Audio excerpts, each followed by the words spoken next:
2015 წლისათვის ჭარბუალიანობა უკვე საკმაოდ დიდ პრობლემას წარმოადგენდა. ნაცვლად იმისა, რომ სახელმწიფოს ეკონომიკის ალტერნატიულ მოდელზე დაეწყო მუშაობა, მოსახლეობის განათლების დაბალი დონე დაასახელა მათ სიღატაკის ძირითად მიზეზად.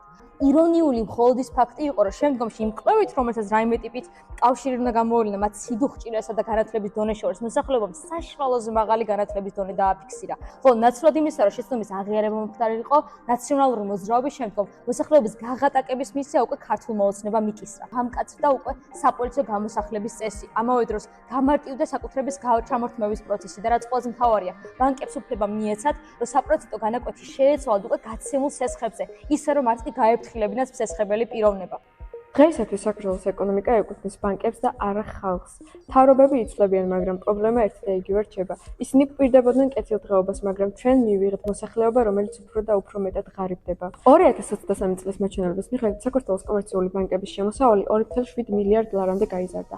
ეს მაჩვენებელი გაზრდილია 30% წინა წელთან შედარებით. ამ შემოსავლის 83% ნაწილდება ორ მნიშვნელოვან ბანკზე, ეს არის საქართველოს ბანკი და ეს არის TBC ბანკი. მიუხედავად ამ დიდი შემოსავლისა, საქართველოს მოსახლეობის უმრავლესობა მაინც სიღარიბეში ცხოვრობს. სარების გამომწვევი მიზეზი კი მაღალი საპროცენტო განაკვეთია, რომელიც საქართველოში არსებულ ბანკებს აქვს.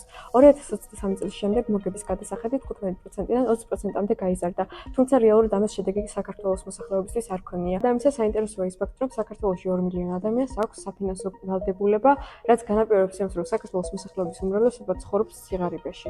ბიუროკრატია მუდამ მსხვილ კორპორაციებზე იყო გაყიდული. ამის საილუსტრაციოდ შეგვიძლია თუნდაც 2018 წელი გავიხსენოთ, როდესაც სამოქალაქო კოდექსში შეტანილი ცვლილებებით და შესაბამისად ნებისმიერი ფინანსური ინსტიტუტი, რომელიც ეროვნული ბანკის ფარგლებში არ იყო რეგისტრირებული, აეკრძალა, რომ პირობითად გამოეყენებინა რაიმე ტიპის უძრავი ქონება სესხის უზრუნველსაყოფად.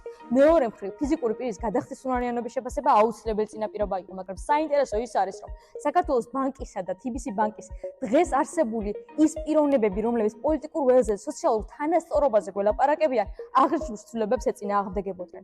მეორე მხრივ, სახელმწიფოს მუდამ აქვს ბიუჯეტი, რომ ბიზნესი კრიზისისაგან გამოიყენოს, შეუქმნას მის კომფორტი. მაგრამ როდესაც საქმე შედგება მოსახლეობის კომფორტის უზრუნველყოფაზე, ამისაც არც ბიუჯეტი და არც ალტერნატიული სახელმწიფო პოლიტიკა აქვს.